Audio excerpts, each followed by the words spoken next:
שלום, קוראים לי עומר, ועכשיו אני אראה לכם לגו אבירי נקסו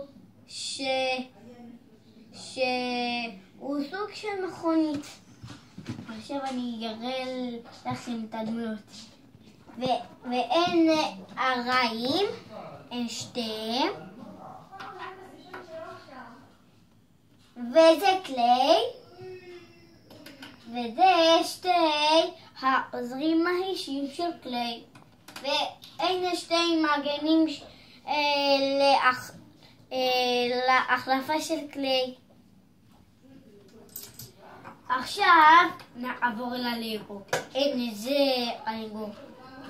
הנה כאן יורים, כאן, ככה.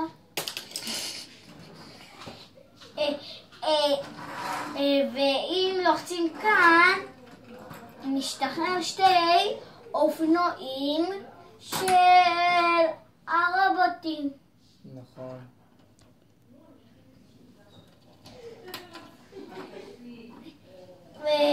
וכאן יוצאת חללית. שווה כמו חרב, אבל זה חללית. טוב, זה כל הסרטון שרציתי להראות לכם. אז ביי ביי.